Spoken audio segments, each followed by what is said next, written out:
Hello everyone. चलो शुरू करते हैं इस स्टोरी का एक नया एपिसोड। और तुम सब तुम्हारे कानों में ईयरफोन ज़रूर से लगा लेना, क्योंकि स्टोरी को अच्छी तरह समझने के लिए ईयरफोन ज़रूरी है। और चलो शुरू करते हैं एक नया सफ़र। विवेक और कार्तिक अब दोनों ही फाइट करने के लिए तैयार थे। फिर जो लोग शील्ड को तोड़ने की कोशिश कर रहे थे वह इसमें कामयाब भी हो जाते हैं। शील्ड के टूटते वह सब लोग विवेक और कार्तिक पर अपनी तलवार से हमला कर देते हैं, लेकिन विवेक उन सब के अटैक को अपनी स्वॉर्ड से रोक देता है और उन सब को पीछे कर देता है। ये देखकर वहां हर कोई हैरान हो गया था, क्योंकि विवेक ने एक साथ लगभग 10 लोगों को एक साथ पीछे धकेल दिया था। जिसके बाद विवेक अपने थर्ड आई का यूज करता है, जिस वजह से विवेक को सबके अटैक आसानी से नजर आ रहे थे। विवेक फिर उन लोगों से फाइट करने लगता है। कुछ ही देर में विवेक वहां बहुत से लोगों को ढेर कर देता है, लेकिन तभी वहां पर एक लड़का आता है जो कि विवेक पर अटैक करने लगता है। विवेक उस लड़के के अटैक से बच ही नहीं पा रहा होता है। जाए तभी विवेक सोचता है, मैं इस लड़के के अटैक को डोज नहीं कर सकता हूँ। विवेक यही सोच रहा था कि वह लड़का उससे फिर से एक और अटैक कर देता है, जिसे विवेक नहीं रोक पाता और थोड़ी दूर जाकर गिरता है, जिस वजह से अब विवेक भी थोड़ा सा घायल भी हो जाता है। फिर वह सोचता है, मुझे इस लड़के के सामने अपनी नई सीखी गई टेक्निक का इस्तेमाल करना होगा। विवेक फिर उस लड़के के सामने क्राव मांगा तकनीक का इस्तेमाल करने लगता है। वह लड़का विवेक पर अंधाधुन अटैक करता है, लेकिन विवेक को उसके किसी भी अटैक का कोई फर्क नहीं पड़ रहा होता है। ये देखकर वह लड़का बहुत ज्यादा गुस्सा हो जाता है और फिर अपनी एक खास तकनीक का इस्तेमाल करता है, जिसका नाम डिमन स्वॉर्ड होता है। उस लड़के को ऐसी तकनीक का इस्तेमाल करते हुए देश वहां खड़ा होस्ट भी हैरान हो जाता है, क्योंकि यह तकनीक बहुत ज्यादा ताकतवर और रेयर थी, और अगर वह लड़का इस तकनीक का इस्तेमाल विवेक पर करता है तो विवेक बहुत बुरी तरह घायल हो सकता था, और प्रेशर कंट्रोल के अंदर होने के कारण विवेक की जान भी जा सकती है। इस लड़के को रोकने के लिए होस्ट उसके पास जाने लगता है। होस्ट जैसे ही उस लड़के के पास जाता है तब तक बहुत देर हो चुकी थी, क्योंकि उस लड़के ने अपने अटैक को विवेक की तरफ छोड़ दिया था। अब हर कोई विवेक के जिंदा बचने की दुआ कर रहा था, क्योंकि किसी को नहीं लग रहा था कि अब विवेक जिंदा बच पाएगा। वह अटैक तेजी से जाकर विवेक के ऊपर लगता है। उस अटैक के विवेक को लगते ही विवेक बहुत दूर जाकर गिरता है, और जब सब विवेक की तरफ देखते हैं तो वह देखकर हैरान हो जाते हैं, विवेक अपने पैरों पर कैसे खड़ा है। इतने खतरनाक अटैक के लगने के बाद भी विवेक जिंदा था, बल्कि जिंदा ही नहीं, अपने पैरों पर भी खड़ा था। विवेक को देखकर हर कोई बस एक ही बात कह रहा था, यह इंसान नहीं हो सकता, ये तो डिमन ही है, क्योंकि इस अटैक को तो सिर्फ डिमन ही रोक सकता है। और जिस लड़के ने विवेक के ऊपर वह अटैक किया था वह तो कुछ बोलने की हालत में ही नहीं था, और अपने इतने ताकतवर अटैक को करने के बाद उसकी ताकत भी थोड़ी कम हो गई थी, जिस वजह से प्रेशर कंट्रोल के अंदर होने के कारण वह अपने घुटनों पर आ जाता है। हर कोई विवेक को देखकर हैरान और डर दोनों ही आ गया था। जिसके बाद विवेक उस लड़के के पास जाता है और उस लड़के को एक जोर से लात मारता है। उस लड़के के जैसे ही विवेक की लात लगती है वह लड़का उड़ते हुए प्रेशर कंट्रोल के बाहर जाकर गिरता है, जिसके बाद फिर से प्रेशर कंट्रोल के अंदर फाइट होने लगती है। लेकिन उस लड़के को प्रेशर कंट्रोल से बाहर गिराने के बाद विवेक के पास कोई इंसान लड़ने के लिए नहीं आ रहा था। ये देखकर विवेक कुछ समझ नहीं पाया था कि यह लोग मुझसे क्यों नहीं लड़ रहे हैं, और फिर थोड़ी ही देर में होस्ट ऐलान करता है, प्रेशर कंट्रोल के अंदर जितने भी स्टूडेंट्स हैं वह सब फाइनल राउंड के लिए चुने गए हैं। यहाँ से हर कोई जाने से पहले अपना नया टोकन ले लेना, जिसके बाद आपका फाइनल राउंड कल सुबह को होगा। ये सुनने के बाद विवेक और कार्तिक अपना टोकन लेने के लिए चले जाते हैं। विवेक और कार्तिक अपने अपने टोकन लेकर वहां से चले जाते हैं। विवेक और कार्तिक प्रेशर कंट्रोल के अंदर फाइट करने के बाद बहुत ज्यादा थक गए थे, जिस वजह से वह दोनों सबसे पहले अपने रूम पर जाकर सोना चाहते थे। कुछ ही देर में विवेक और कार्तिक अपने किराए के रूम में आ जाते हैं और वहां पर आते ही सो जाते हैं। फिर आधी रात के समय विवेक की आंख खुलती है और उसे अपने दिमाग में कुछ हलचल होती हुई दिख रही थी। विवेक अपने दिमाग में जाने लगता है, लेकिन फिर विवेक अपने दिमाग के अंदर नहीं जा पाता है और एक झटके के साथ अपने दिमाग से बाहर आ जाता है।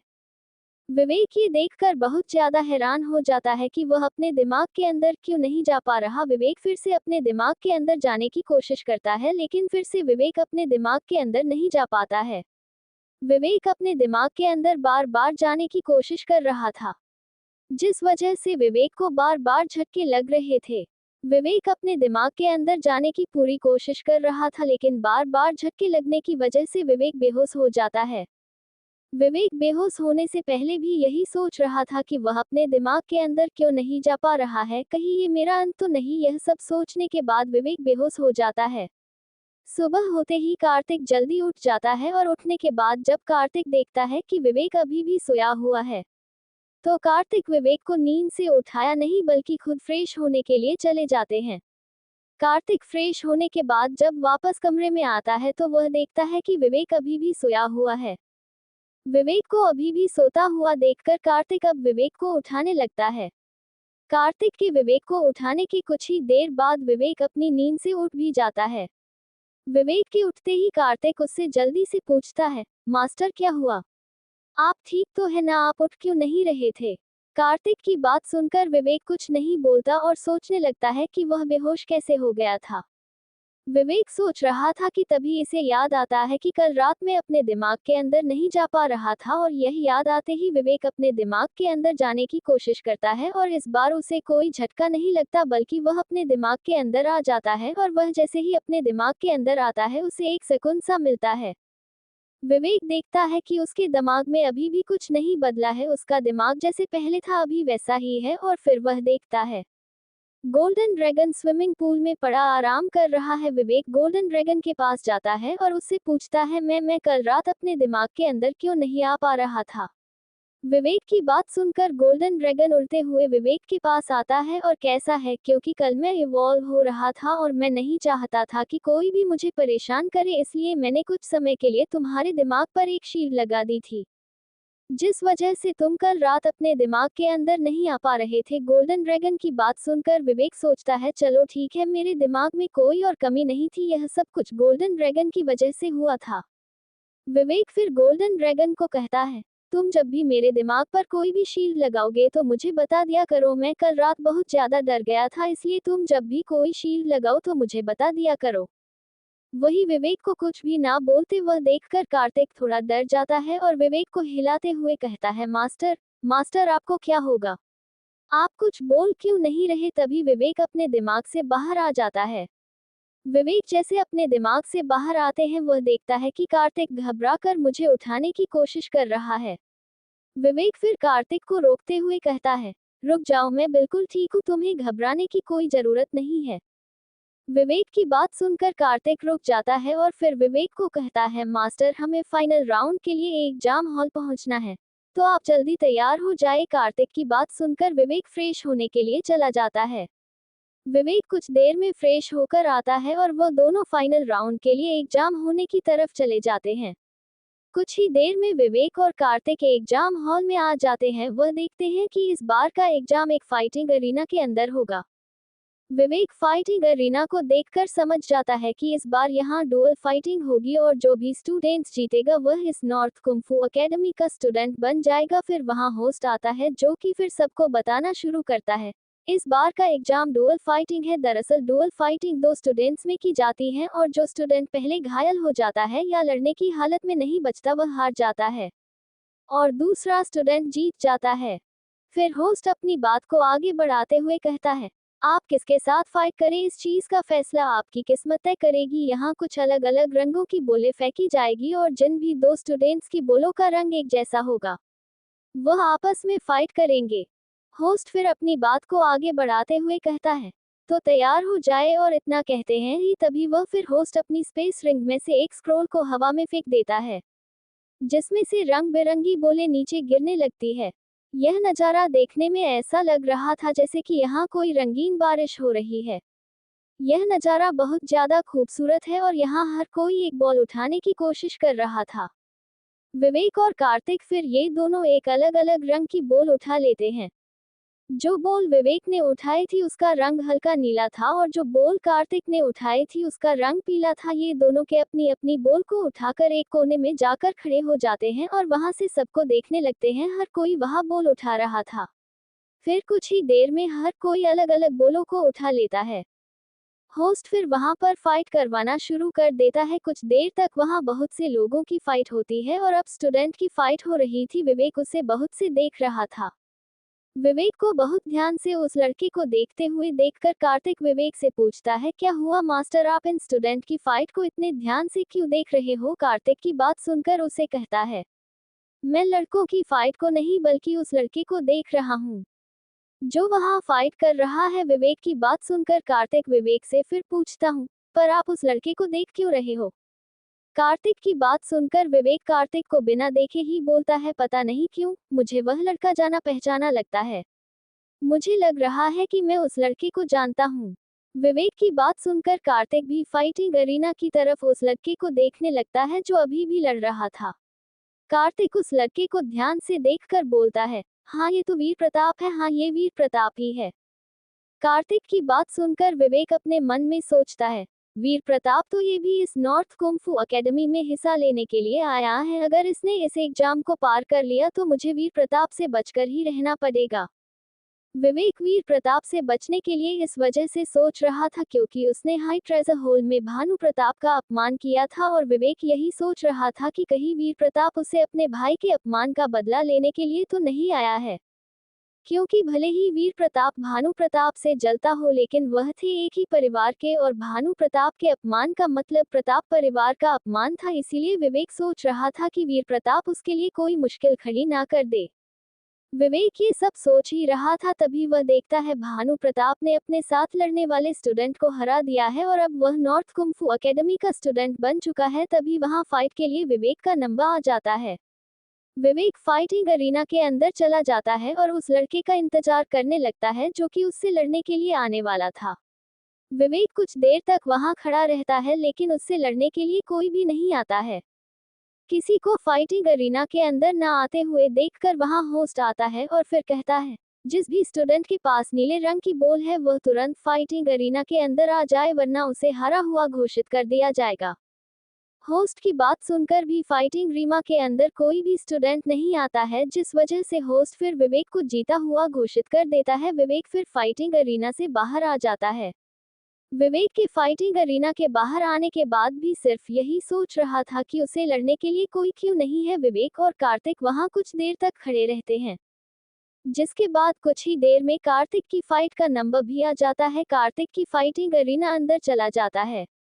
कार्तिक के फाइटिंग अरीना के अंदर आने के बाद कार्तिक कुछ देर तक उस स्टूडेंट का इंतजार करता है जो उससे लड़ने के लिए आने वाला था लेकिन विवेक की ही तरह कार्तिक से भी लड़ने के लिए कोई भी नहीं आता है। होस्ट फिर कार्तिक को भी जीता हुआ घोषित कर देता है और अब कार्तिक और विवेक दोनों ही नॉर्थ कुंफू एकेडमी का हिस्सा बन गए थे।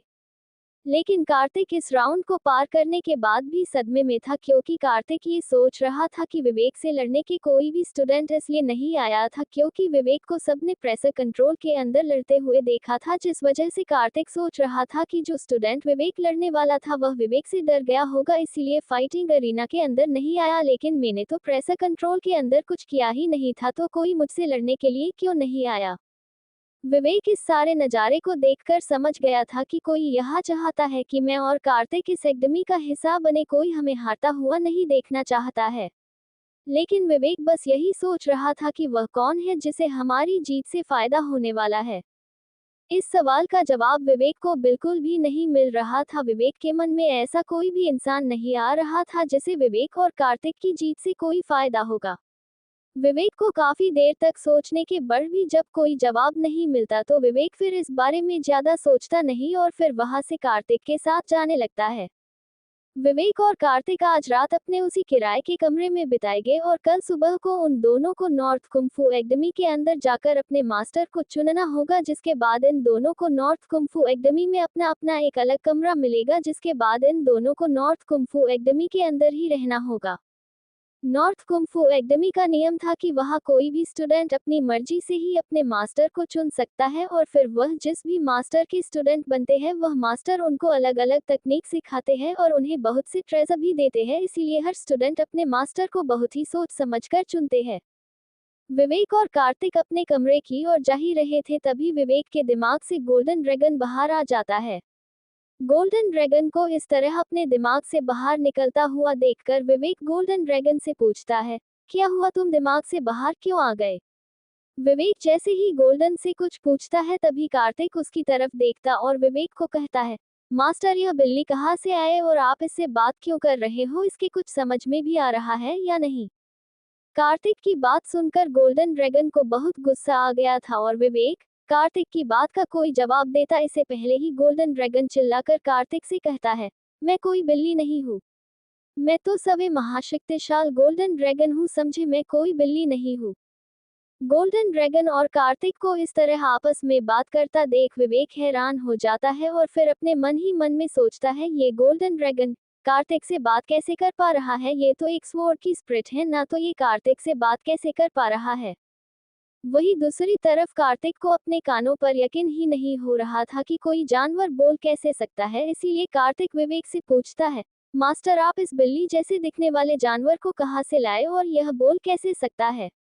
कार्तिक की बात सुनकर विवेक उसे कहता है, यह मेरी स्वॉर्ड की स्प्रिट है और हाँ, ये कोई बिल्ली नहीं है बल्कि यह एक ड्रैगन है जो इस वक्त अपनी ट्रूथ फॉर्म में नहीं है, इसलिए ये ड्रैगन तुम्हें बिल्ली जैसे लग रहा है।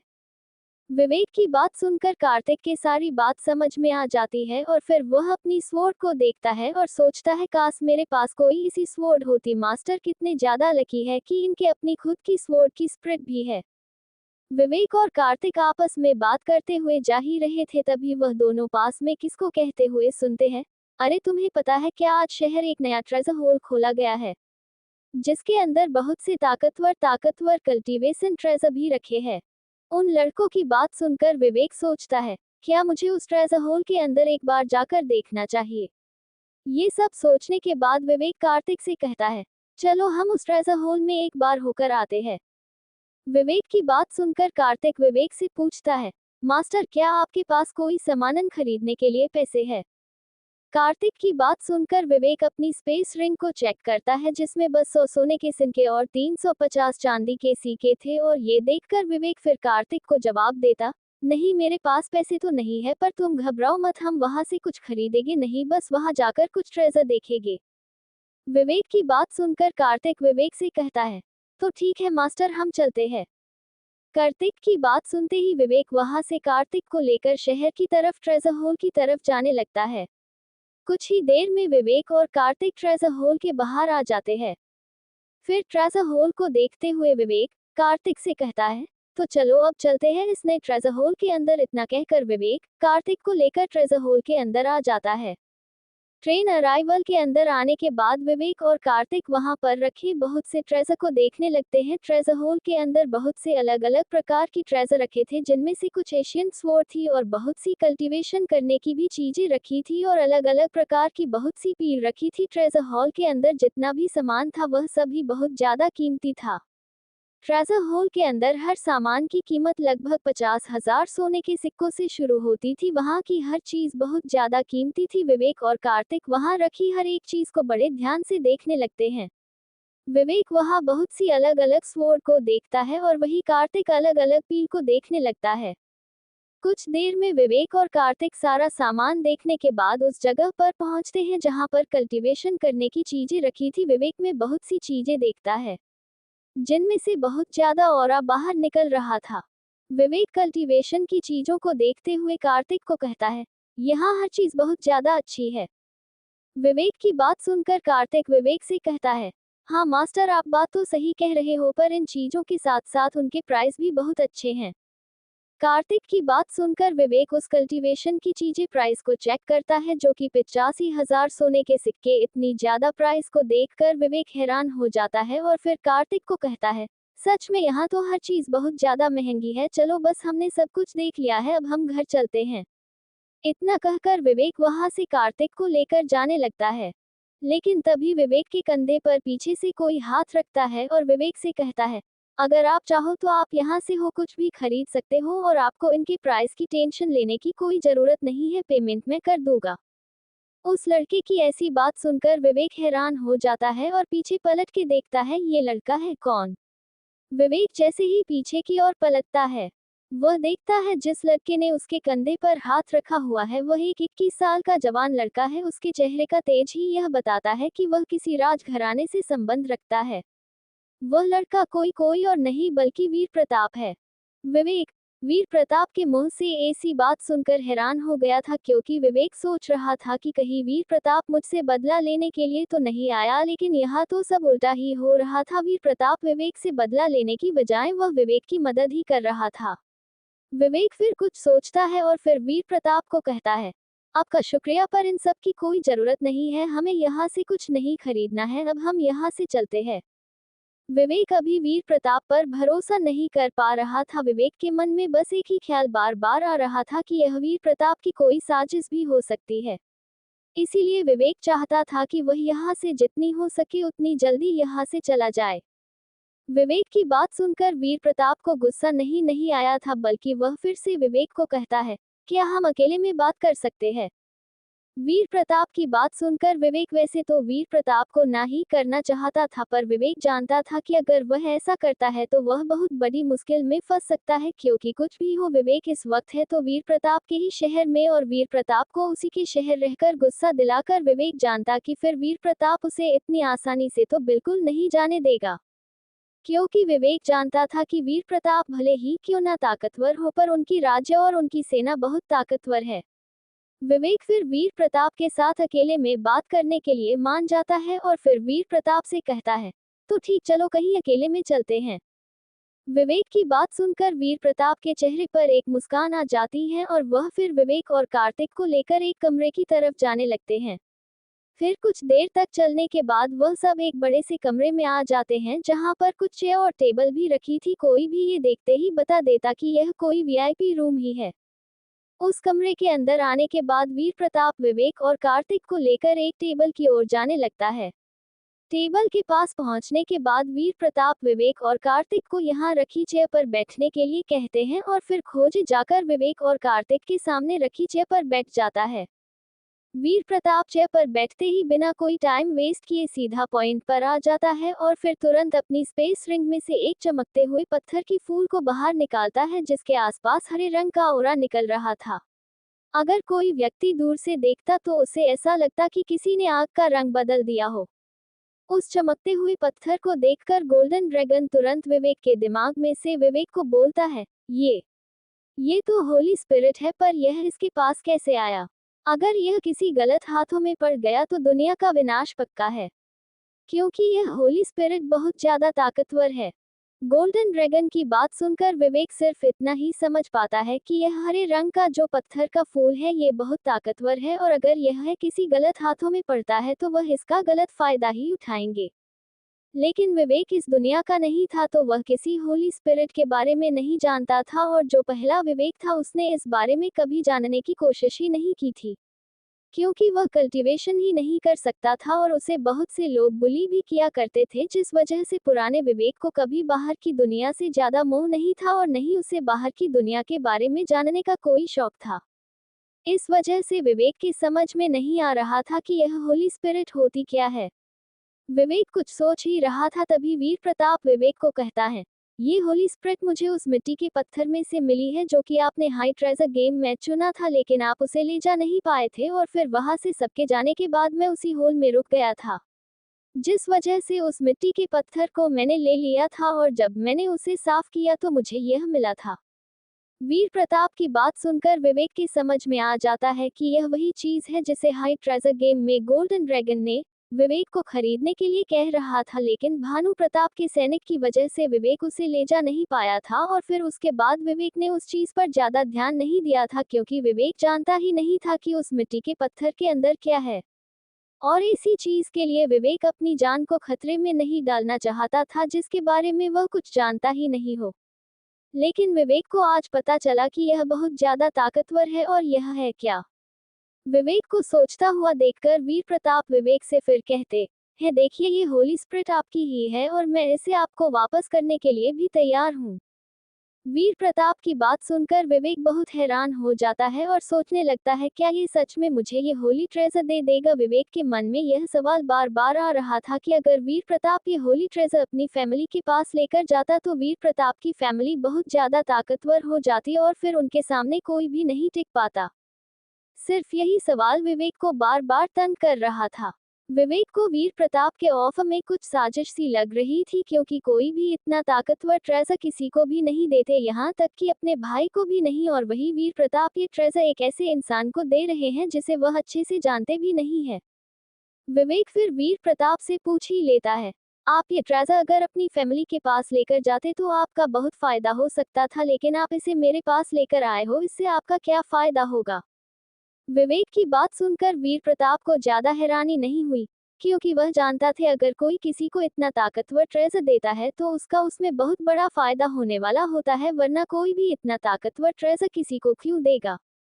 वीर प्रताप फिर विवेक की बात का जवाब देते हुए कहते हैं, हमारी फैमिली में किसी का भी हक मारना नहीं सिखाया जाता, और रही बात हमारे फायदे की, तो मैं चाहता हूँ कि आप मेरी बीमारी को ठीक कर दे और मुझे इस काबिल बना दे कि मैं फिर से कल्टीवेशन कर सकूं, और अगर आपने ऐसा कर दिया तो ये ट्रेजर होल आपको 5 साल तक फ्री सामान देगी। इतना ही नहीं बल्कि 5 साल तक मैं और मेरी फैमिली भी आपकी रक्षा करेगी।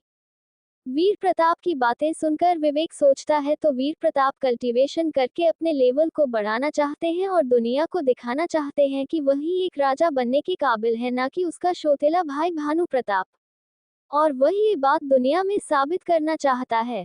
विवेक सोच रहा होता है, क्या उसे वीर प्रताप के ऑफर को अपनाना चाहिए या नहीं, क्योंकि उसे वीर प्रताप पर अभी भी पूरा भरोसा नहीं हुआ था, और अगर उसे वीर प्रताप कभी धोखा देते हैं तो विवेक एक बहुत बड़ी मुश्किल में पड़ सकता है। विवेक कुछ देर तक सोचता है और फिर वीर प्रताप को कहता है, ठीक है, मुझे आपका ऑफर मंजूर है।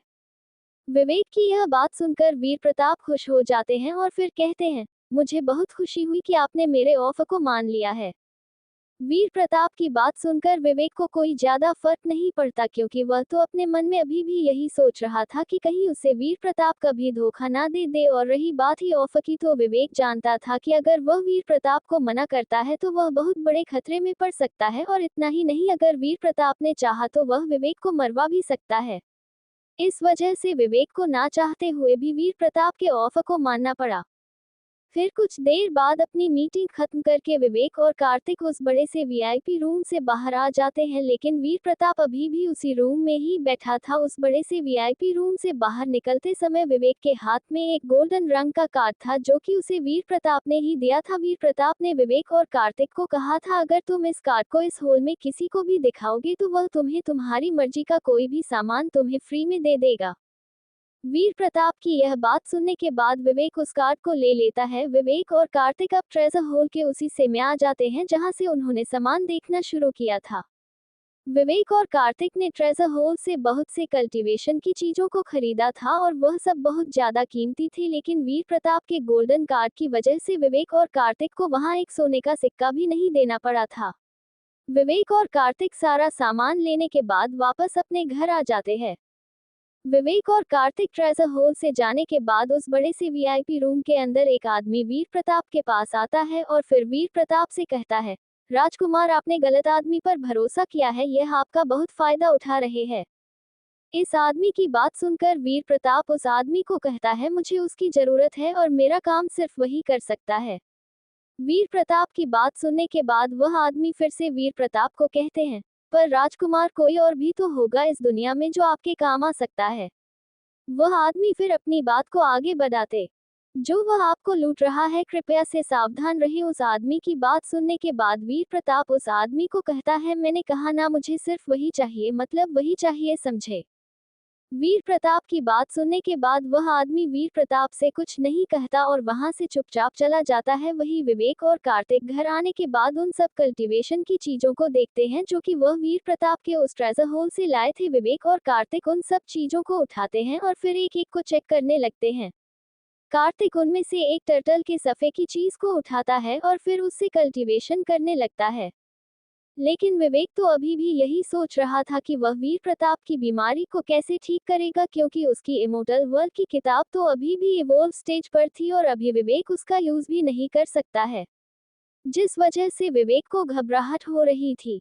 विवेक को घबराता हुआ देखकर गोल्डन ड्रैगन विवेक के दिमाग से बाहर निकल कर आ जाता है और फिर विवेक से पूछता है, तुम इतने घबराए हुए क्यों हो? गोल्डन ड्रैगन की बात सुनकर विवेक फिर गोल्डन ड्रैगन को कहता है, अरे तुम तो जानते ही हो कि आज मैंने वीर प्रताप के साथ एक कॉन्टैक्ट बनाया है जिसमें मुझे वीर प्रताप की बीमारी को ठीक करना है। विवेक की बात सुनकर गोल्डन ड्रैगन विवेक से कहता है, हाँ तो इसमें घबराने वाली कौन सी बात है? गोल्डन ड्रैगन की बात सुनकर विवेक गोल्डन ड्रैगन से कहता है, हाँ उसमें घबराने वाली बात है, क्योंकि मैं उस किताब से ही किसी की बीमारी का पता लगा सकता था, लेकिन अब वह किताब अपने इवोल्व स्टेज पर है, जिस वजह से मैं उसका इस्तेमाल ही नहीं कर सकता हूँ, और अगर मैं उसका इस्तेमाल ही नहीं कर सकता तो मैं वीर प्रताप की बीमारी को ठीक कैसे करूँगा? विवेक की बात सुनकर गोल्डन ड्रैगन विवेक से हैरानी के साथ पूछता है, क्या कहा तुमने? तुम उस किताब से किसी भी इंसान की बीमारी का पता लगा सकते हो? मैंने ये किताब आज तक किसी भी इंसान के पास नहीं देखी, आखिर ये किताब तुम्हें कहाँ से मिली है? गोल्डन ड्रैगन की बात सुनकर विवेक को महसूस होता है कि उसने कुछ गलत बोल दिया है, क्योंकि विवेक किसी को भी पता नहीं चलने दे सकता कि वो इस दुनिया का नहीं है। इसलिए विवेक अपनी बात को जल्दी से संभालते हुए कहता है, ये हमारी फैमिली की एक सीक्रेट तकनीक है जिसके बारे में मैं तुम्हें कुछ भी नहीं बता सकता हूँ। विवेक की बात सुनकर गोल्डन ड्रैगन को विवेक पर बिल्कुल भी भरोसा नहीं होता है, पर गोल्डन ड्रैगन के पास विवेक की बात पर भरोसा करने के बावजूद कोई दूसरा रास्ता भी नहीं था, क्योंकि गोल्डन ड्रैगन को तो पता ही नहीं था कि यह बुक किस तरह काम करती है और विवेक जिस तकनीक की बात कर रहा है वह कौन सी तकनीक है। गोल्डन ड्रैगन के पास विवेक बात पर भरोसा ना करने का एक कारण ये भी था कि गोल्डन ड्रैगन ने अपनी हजारों साल की जिंदगी में ऐसी किसी तकनीक के बारे में नहीं सुना था, जिस वजह से गोल्डन ड्रैगन को विवेक की बात पर यकीन नहीं हो रहा था। गोल्डन ड्रैगन और विवेक जब अपनी बात खत्म करते हैं तो गोल्डन ड्रैगन देखता है कि कार्तिक कल्टीवेशन कर रहा है और उसके सामने कल्टीवेशन करने की बहुत सी चीजें रखी हुई है। गोल्डन ड्रैगन जल्दी से जाकर उन कल्टीवेशन की चीजों की पावर को अपने अंदर खींचने लगता है। गोल्डन ड्रैगन को उन कल्टीवेशन की चीजों की पावर को अपने अंदर लेता हुआ देखकर विवेक गोल्डन ड्रैगन से कहता है, तुम ये क्या कर रहे हो? विवेक की बात सुनकर गोल्डन ड्रैगन कल्टीवेशन की चीजों की पावर को अपने अंदर लेते हुए ही कहता है, मैं इनकी पावर को अपने अंदर खींच रहा हूँ। गोल्डन ड्रैगन की बात सुनकर विवेक थोड़ा हैरान हो जाता है, क्योंकि कोई भी स्वॉर्ड की स्प्रिट इस तरह किसी भी कल्टीवेशन की चीजों की पावर अपने अंदर नहीं खींचती है, पर गोल्डन ड्रैगन इन सब कल्टीवेशन इन चीजों की पावर को खींच रहा है, जबकि वह भी एक स्वॉर्ड की स्प्रिट है। विवेक फिर हैरानी से ही गोल्डन ड्रैगन से पूछता है, पर तुम तो एक स्प्रिट हो तो तुम्हें पावर की क्या जरूरत है? विवेक की बात सुनकर गोल्डन ड्रैगन उस कहता है, मैं कोई आम स्वॉर्ड की स्प्रिट नहीं हूँ और मैं उन बाकी सब स्वॉर्ड की स्प्रिट की तरह भी नहीं हूँ जिसकी पावर बस स्थिर रहती है। मैं उस महान स्वॉर्ड की स्प्रिट हूँ जो कि अपना लेवल बढ़ा सकती है और अपनी पावर का इस्तेमाल करके किसी को भी चुटकी में ही हरा सकती है। गोल्डन ड्रैगन की बात सुनकर विवेक को ज्यादा कुछ समझ में तो नहीं आता, पर हाँ वह इतना समझ जाता है कि गोल्डन ड्रैगन अपना लेवल बढ़ा सकता है। विवेक जब ये सब चीजें सोच रहा था तभी वह एक बार फिर गोल्डन ड्रैगन की तरफ देखते हैं, जिसने करीबन सारी कल्टीवेशन की चीजों की पावर को अपने अंदर की खींच लिया था। ये देखकर बहुत ज्यादा हैरान हो जाता है, क्योंकि गोल्डन ड्रैगन को अभी कुछ समय ही हुआ था कल्टीवेशन करते हुए, पर उसने इतने समय में ही करीबन सारी कल्टीवेशन की चीजों की पावर को अपने अंदर खींच लिया था। पर विवेक के पास इस वक्त हैरान होने का भी समय नहीं था, क्योंकि गोल्डन ड्रैगन अभी भी कल्टीवेशन करने से नहीं रुक रहा था। विवेक जल्दी से कल्टीवेशन की चीजों के पास जाता है और उन सब को उठाकर एक थैली में भर लेता है और फिर गोल्डन ड्रैगन से कहता है, तुमने तो ये सारे ही इस्तेमाल कर लिए थे, हमारे लिए तो कुछ छोड़ देते। इतना कहकर विवेक उस थैली को अपनी स्पेस रिंग में डाल लेता है। विवेक ने जैसे ही उन सब कल्टीवेशन की चीजों को अपनी स्पेस रिंग में रखा, तभी गोल्डन ड्रैगन तुरंत से कार्तिक के पास चला जाता है और जिस टर्टल जैसे दिखने वाली उस कल्टीवेशन की चीज की पावर को अपने अंदर खींचने लगता है। गोल्डन ड्रैगन सिर्फ कुछ सेकंड में ही उससे टर्टल जैसे दिखने वाले पत्थर की सारी पावर को अपने अंदर खींच लेता है। गोल्डन ड्रैगन जैसे ही उस पत्थर की पावर को अपने अंदर खींचता है, तो तुरंत कार्तिक की कल्टीवेशन टूट जाती है और कार्तिक उठकर खड़ा हो जाता है और फिर आसपास देखने लगता है कि उसकी कल्टीवेशन टूटी किस तरह है।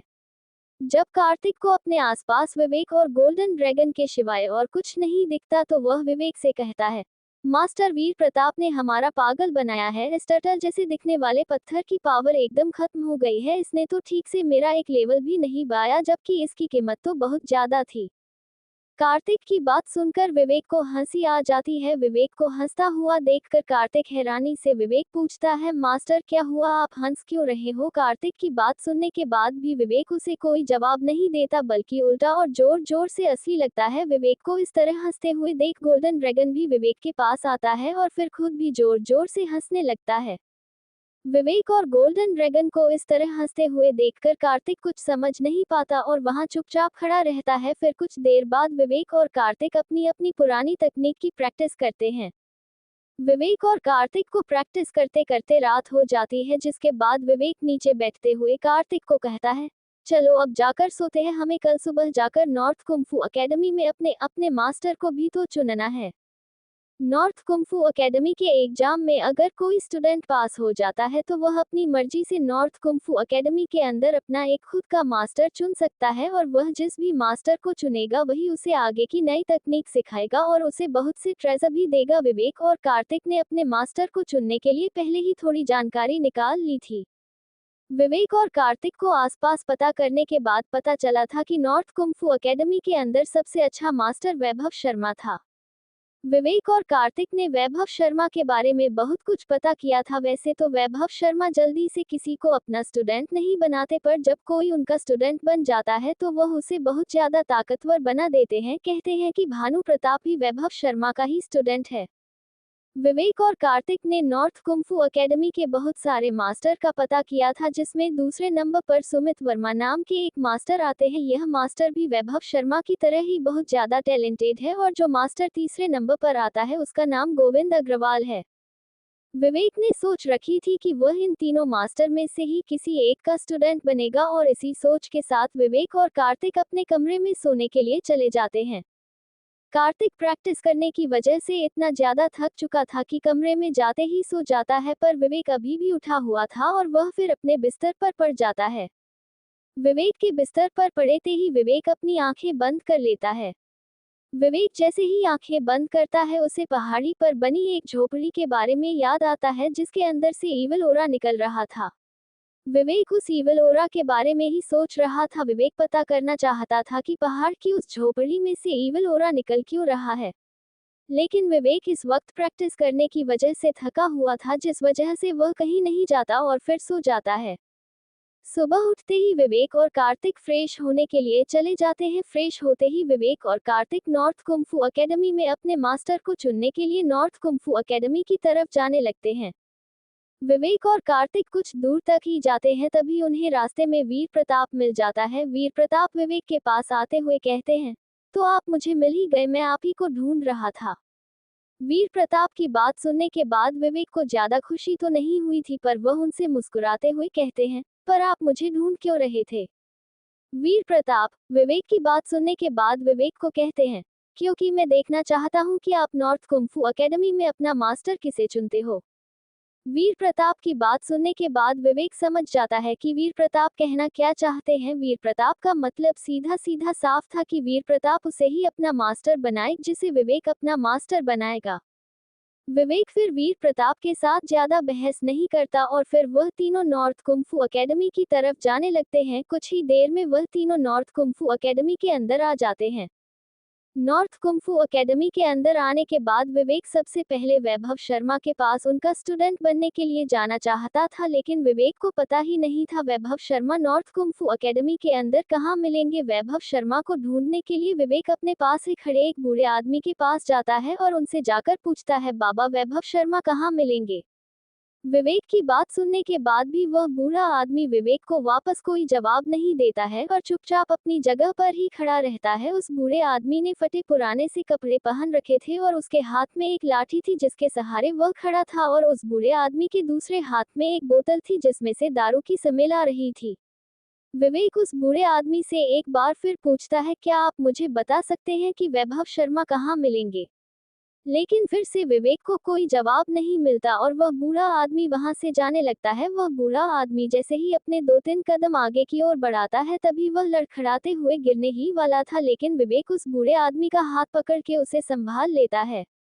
विवेक ने जैसे उस बूढ़े आदमी का हाथ पकड़ा था, उस बूढ़े आदमी को विवेक के अंदर एक पावर का एहसास होता है, जिसके बाद वह बूढ़ा आदमी अपने आप को संभालते हुए कहता है, क्या तुम एक मास्टर को ढूंढ रहे हो? उस बूढ़े आदमी की बात सुनने के बाद विवेक उसे कहता है, जी मैं यहाँ वैभव शर्मा नाम की मास्टर को ही ढूंढ रहा हूँ। विवेक की बात सुनने के बाद वह बूढ़ा आदमी मुस्कुराते हुए विवेक को कहता है, तो तुम मुझे अपना मास्टर चुन सकते हैं, मैं तुम्हें अपना स्टूडेंट बनाने के लिए तैयार हूँ। उस बड़े आदमी की बात सुनने के बाद विवेक बहुत ज्यादा हैरान हो जाता है, क्योंकि उसने सोचा भी नहीं था जिस इंसान पर अभी ठीक से चला भी नहीं जा रहा था यहाँ का मास्टर हो सकता है। विवेक इस बात को कंफर्म करने के लिए उस बूढ़े आदमी से हैरानी के साथ पूछता है, क्या आप ही यहाँ के मास्टर हैं? विवेक की बात सुनने के बाद वह बूढ़ा आदमी विवेक को जवाब देते हुए कहता है, हाँ बिल्कुल, तुम्हें तो मुझे देखकर ही समझ जाना चाहिए था कि मैं ही तुम्हारा मास्टर बनने लायक हूँ। उस बूढ़े आदमी की बात सुनने के बाद विवेक उस कहता है, आपका धन्यवाद, पर हमें माफ करें, हम किसी और को अपना मास्टर बना लेंगे। विवेक की बात सुनने के बाद वह बूढ़ा आदमी विवेक को कहता है, तुम एक बार और सोच सकते हो, मैं तुम्हें अब भी अपना स्टूडेंट बना सकता हूँ।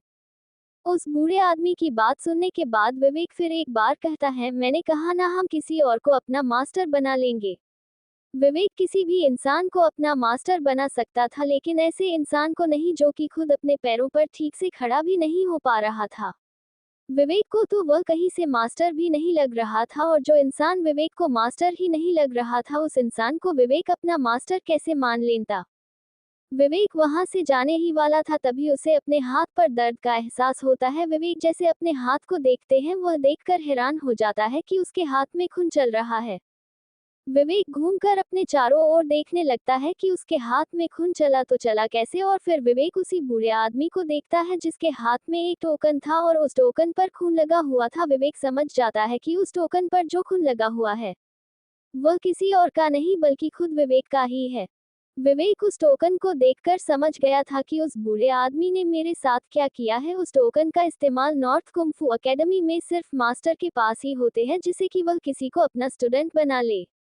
इस टोकन पर एक जिस भी स्टूडेंट का खून लग जाता है तो वह किसी और का स्टूडेंट नहीं बन सकता है। विवेक उस बूढ़े आदमी को फिर एक बार और देखता है कि वह बूढ़ा आदमी उस टोकन को उछाल उछाल कर खेल रहा है। विवेक उस बूढ़े आदमी के पास से अपना टोकन लेने के विवेक उस बूढ़े आदमी की तरफ एक छलांग मारता है। विवेक अपना टोकन लेने के लिए उस बूढ़े आदमी की तरफ छलांग मार देता है, पर वह बूढ़ा आदमी विवेक को अपने हाथ से एक चपाट मार देता है। चपाट लगते ही विवेक दूर जाकर गिरता है। वीर देखता है कि विवेक को उसकी मदद की जरूरत है, इसीलिए वह अपनी स्वॉर्ड को बाहर निकाल लेता है और फिर उस बड़े आदमी को कहते हैं, या तो तुम सीधे सीधे हमें वह टोकन दे दो या फिर हम जबरदस्ती ले लेंगे। वीर की बात सुनने के बाद भी वह बूढ़ा आदमी घबराता नहीं है, बल्कि बेटा वीर को कहता है, अच्छा तो तुम भी मेरे स्टूडेंट बनना चाहते हो। उस बूढ़े आदमी की बात सुनने के बाद वीर को गुस्सा आ जाता है और वह फिर अपनी स्वॉर्ड से उस बूढ़े आदमी पर अटैक कर देता हूँ। वीर इतनी तेजी से उस बूढ़े आदमी पर अटैक करता है, कार्तिक को वह दिखाई भी नहीं देता है। वीर का अटैक उस बूढ़े आदमी की छाती में लगने वाला ही था, तभी वह बूढ़ा आदमी वीर की स्वॉर्ड को अपनी 2 उंगली से ही रोक देता है। ये देखकर कार्तिक और विवेक बहुत ज्यादा हैरान हो गए थे और वीर तो सजनी में ही चला गया था, क्योंकि यह वीर का सबसे ज्यादा ताकतवर अटैक था। लेकिन इस बूढ़े आदमी ने इस अटैक को अपनी 2 उंगलियों से ही रोक दिया है, जिस वजह वीर की तो अगला अटैक करने की हिम्मत ही नहीं हो रही थी। वीर अपनी जगह पर खड़ा ही था, तभी वीर को अपने हाथ में दर्द का एहसास होता है और वह जब अपने हाथ को देखता है तो वह देखकर हैरान हो जाता है कि उसकी आंख में से खून निकल रहा है। वीर की समझ में नहीं आ रहा था कि वह खून निकला किस तरह है, उसे तो कोई चोट ही नहीं लगी थी। वीर यह सब सोच ही रहा था, तभी वह उस बूढ़े आदमी को देखता है जिसके हाथ में अब 2 टोकन थे। वीर उस बूढ़े आदमी के हाथ में 2 टोकन देखकर समझ जाता है कि उसके हाथ में खून कैसे चल रहा था। लेकिन वीर इस बात से हैरान था कि उसे पता भी नहीं चला और इस बूढ़े आदमी ने उसे अपना स्टूडेंट भी बना लिया है। वह बूढ़ा आदमी विवेक और वीर को अपना स्टूडेंट बनाने के बाद कार्तिक की तरफ देखता है और फिर कार्तिक की ओर जाने लगता है। कार्तिक उस बूढ़े आदमी को अपनी तरफ आते हुए देखकर डर जाता है और फिर तुरंत अपनी स्वॉर्ड को निकाल लेता है। कार्तिक को अपनी स्वॉर्ड निकालते हुए देखकर वह बूढ़ा आदमी विवेक और वीर की तरफ इशारा करते हुए कार्तिक को कहता है, जब ये दोनों मुझे नहीं हरा पाए तो तुम मुझे कैसे हरा पाओगे। उसे बड़ आदमी की बात सुनने के बाद कार्तिक डरता नहीं है और फिर उसे कहता है, हाँ यह सच है कि मैं आपको हरा नहीं सकता हूँ, पर मैं आपसे हार तो मान सकता हूँ। कार्तिक की बात सुनने के बाद विवेक, वीर और वह बूढ़ा आदमी ये तीनों ही हैरान हो जाते हैं कि अब कार्तिक करने क्या वाला है। ये तीनों सोच रहे थे कि कार्तिक क्या करने वाला है। तभी कार्तिक अपनी स्वॉर्ड से अपनी उंगली पर छोटा सा कट लगा देता है और कहता है, मैं आपका स्टूडेंट बनने के लिए एकदम तैयार हूँ। कार्तिक की बात सुनने के बाद वह तीनों ही हैरान हो जाते हैं और कहते हैं, तो ये स्टूडेंट बनने के लिए तैयार था। कार्तिक स्टूडेंट बनने के लिए तैयार इसलिए हो गया था क्योंकि इसने विवेक और वीर को ढेर होते हुए देखा था और कार्तिक नहीं चाहता था कि उसका हाल भी विवेक और वीर की तरह ही हो, इसीलिए कार्तिक ने अपनी मर्जी से स्टूडेंट बनने का फैसला किया है। कार्तिक की बात सुनने के बाद वह बूढ़ा आदमी फिर विवेक और वीर को कहता है, ये बच्चा तुम दोनों से होशियार निकला, यह मुझे पसंद आया है। वह बूढ़ा आदमी इतना कहते ही फिर कार्तिक को भी एक टोकन देते हैं और फिर कार्तिक उस पर अपने खून की एक बूंद गिरा देता है, जिसके बाद वह भी उस बूढ़े आदमी का स्टूडेंट बन गया है। वह बूढ़ा आदमी फिर तीनों से कहते हैं, आज से मैं तुम्हारा मास्टर हूँ और अब तुम तीनों मुझे मास्टर ही बुलाओगे। इतना कहकर वह बूढ़ा आदमी वहां से जाने लगता है। उस बूढ़े आदमी को वहां से जाते हुए देखकर विवेक जल्दी से चिल्लाकर बोलता है, मास्टर हमें हमारा कमरा तो दिखा दो। विवेक की बात सुनने के बाद मास्टर रुक जाते हैं और फिर उन तीनों से कहते हैं, सॉरी मैं इस बारे में तो भूल ही गया था, चलो अब तुम मेरे पीछे हो, मैं तुम्हें तुम्हारा कमरा दिखाता हूँ। मास्टर की बात सुनने के बाद विवेक, कार्तिक और वीर ये तीनों मास्टर के पीछे पीछे चलने लगते हैं। कुछ ही देर में वह तीनों एक बड़ी सी झोपड़ी के आगे आ जाते हैं। मास्टर उन तीनों से कहते हैं, आज से ये तुम्हारा नया घर है और तुम्हें इसके हर महीने 15 सोने के सिक्के देने होंगे। अपने मास्टर की बात सुनने के बाद वह तीनों ही बहुत ज्यादा हैरान हो जाते हैं और एक साथ बोलते हैं, पर नॉर्थ कुंफू अकेडमी में तो कमरा फ्री में मिलता है और आप हमसे 15 सोने के सिक्के मांग रहे हो। इतने सोने के सिक्के में तो बाहर लगभग हम एक बेस्ट होटल में रुक सकते हैं। उन तीनों की बात सुनने के बाद मास्टर उन तीनों से कहते हैं, यह इस कमरे का किराया नहीं है, बल्कि यहाँ तो मेरी गुरुदक्षिणा है। अपने मास्टर की बात सुनने के बाद में तीनों ही हैरान हो जाते हैं और उन तीनों के मन में सिर्फ एक ख्याल चल रहा था कि उन्होंने गलत आदमी को अपना मास्टर बना लिया है, पर अब वह इस बारे में कुछ भी नहीं कर सकते थे, जिस वजह से उन्हें अपने मास्टर की बात माननी पड़ती है। और फिर वह कहते हैं, जी मास्टर, हम आपको हर महीने आपकी फीस देते रहेंगे। विवेक, कार्तिक और वीर की बात सुनने के बाद मास्टर वहां से चले जाते हैं। मास्टर के वहां से जाते ही वीर विवेक को कहता है, क्या तुम्हें पूरी नॉर्थ कुंफू अकेडमी में यही मिला था पता पूछने के लिए। वीर की बात सुनने के बाद विवेक वीर को कहता है, तो फिर मुझे क्या पता था, ऐसा कुछ भी हो सकते हैं। विवेक और वीर को बहस करता हुआ देख कार्तिक उन दोनों को कहता है, अरे अरे रुक जाओ, अब कुछ नहीं हो सकता है। अगर हमें अब अपना मास्टर बदलना है तो पहले हमें उनसे अपने टोकन लेने होंगे, जिसके बाद ही हम अपना एक नया मास्टर बना पाएंगे। विवेक फिर शांत हो जाता है और वीर और कार्तिक को कहते हैं, चलो तो फिर आज हम नॉर्थ कुंफू अकेडमी में घूमते हैं, इससे हमें पता चल जाएगा कि नॉर्थ कुंफू अकेडमी में कौन कौन सी काम की चीज है। विवेक की बात सुनने के बाद वीर और कार्तिक दोनों ही सहमत हो जाते हैं और एक बात कहते हैं, हाँ ये ठीक है, हमें घूमने के लिए जाना चाहिए। फिर वह तीनों नॉर्थ कुंफू अकेडमी में घूमने के लिए अपने नए घर से निकलने लगते हैं और कुछ ही देर में वह तीनों नॉर्थ कुंफू अकेडमी के फाइटिंग अरीना में आ जाते हैं। फाइटिंग अरीना इसलिए बनाए जाते हैं कि वह दो स्टूडेंट की पावर हो जान सके। फाइटिंग अरीना के अंदर उन दोनों को छोड़ दिया जाता है और फिर वह दोनों फाइट करते हैं। फाइटिंग अरीना उन दोनों फाइटर की फाइट के इफेक्ट को अपने तक ही सीमित रखता है, जिस वजह से बाहर की किसी भी चीज का नुकसान नहीं होता है और दो स्टूडेंट की बात उन दोनों तक ही रहती है। विवेक, कार्तिक और वीर इस वक्त फाइटिंग अरीना के सामने ही खड़े थे। फाइटिंग अरीना को देखकर वीर विवेक से पूछता है, क्या तुम मुझसे फाइट करोगे। वीर की बात सुनने के बाद विवेक वीर को कहता है, अभी हमारे पास इन सब चीजों के लिए वक्त नहीं है, पहले हम नॉर्थ कुंफू एकेडमी को अच्छे से देख ले, उसके बाद फिर कभी हम फाइट करेंगे। विवेक की बात सुनकर वीर कहता है, ठीक है, तो याद रखना एक ना एक दिन हम दोनों फाइट जरूर करेंगे। वीर की बात सुनकर विवेक कहता है, ठीक है, हमारी फाइट जरूर होगी। फिर वह तीनों वहां से आगे जाने लगते हैं। फिर फाइटिंग अरीना से कुछ दूर जाने के बाद उन तीनों को नॉर्थ कुंफू एकेडमी का मार्केट दिखाई देता है। कार्तिक विवेक और वीर को कहता है, क्या हमें इस मार्केट में जाना चाहिए? कार्तिक की बात सुनकर वीर उन दोनों से कहता है, नहीं, अगर हम इस मार्केट में अभी सामान देखने के लिए जाते हैं तो हम बाकी नॉर्थ कुंफू एकेडमी को नहीं देख पाएंगे।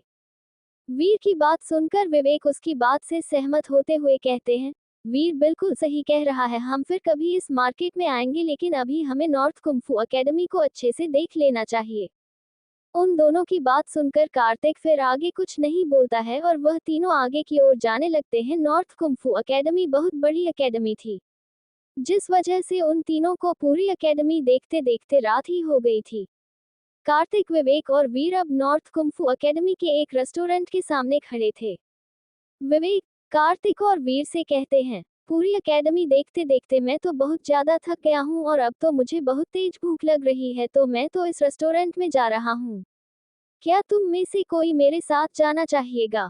विवेक की बात सुनकर वीर बोलता है, हाँ, थक तो मैं भी बहुत गया हूँ और तुम्हारे साथ मैं भी रेस्टोरेंट में जा रहा हूँ। और फिर यही बात कार्तिक भी कहता है, जिसके बाद वह तीनों रेस्टोरेंट के अंदर चले जाते हैं। रेस्टोरेंट के अंदर आते हैं गोल्डन ड्रैगन भी विवेक के दिमाग से बाहर आ जाता है और फिर को कहता है, भूख तो मुझे भी बहुत तेज की लगी है। गोल्डन ड्रैगन को इस तरह अचानक से आते हुए देखकर वीर विवेक से पूछता है, ये पीले रंग की बिल्ली अचानक से कहाँ से आई है? वीर की बात सुनने के बाद गोल्डन ड्रैगन को गुस्सा आता है और वह वीर को कहता है, मैं कोई बिल्ली नहीं हूँ, मैं तो सर्व महाशक्तिशाली गोल्डन ड्रैगन। गोल्डन ड्रैगन को बात करता हुआ देखकर वीर थोड़ा हैरान हो जाता है और फिर विवेक से पूछता है, ये बिल्ली बोल भी सकती है क्या? तुम मुझे इसे बेचना चाहोगे? मैं तुम्हें इस बिल्ली की अच्छी कीमत दूंगा। वीर की बात सुनने के बाद गोल्डन ड्रैगन को और भी ज्यादा गुस्सा आ जाता है और वह कहते हैं, दूसरी बात तो यह है कि मैं बिकाऊ नहीं हूँ। गोल्डन ड्रैगन की बात सुनने के बाद वीर कहते हैं, अगर ये दूसरी बात है तो पहली बात क्या है? वीर का सवाल सुनने के बाद गोल्डन ड्रैगन वीर के कंधे पर जाकर बैठते हैं और उसके एक चांटा मारते हुए कहते हैं, पहली बात यह है कि मैं कोई बिल्ली नहीं हूँ। चांटा मारने के तुरंत बाद गोल्डन ड्रैगन वापस से विवेक के कंधे पर जाकर बैठ जाते हैं। गोल्डन ड्रैगन की यह हरकत देखकर वीर को गुस्सा आता है और वह फिर गोल्डन ड्रैगन को पकड़ने के लिए विवेक के पास जाता है, पर विवेक वीर को रोक देता है और फिर उनसे कहता है, मैं इन सबके लिए आपसे माफी मांगता हूँ और अब इस बात को यहीं पर खत्म करना ही अच्छा होगा। विवेक की बात सुनने के बाद वीर विवेक को कहता है, आपको माफी मांगने की कोई जरूरत नहीं है। और फिर वह गोल्डन ड्रैगन को कहता है, आज तो तुम इसलिए बच गए क्योंकि विवेक ने मुझे रोक लिया, लेकिन एक दिन मैं इस बात का बदला तो जरूर लूंगा। रेस्टोरेंट के अंदर आने के बाद वह दोनों एक टेबल पर जाकर बैठ जाते हैं और वहां के मेन्यू में देखने लगते हैं कि खाने के लिए क्या क्या है। कुछ देर तक मेन्यू को देखने के बाद विवेक वहां से एक टोमेटो ड्रैगन डिश को अपने खाने के लिए मंगवाते हैं।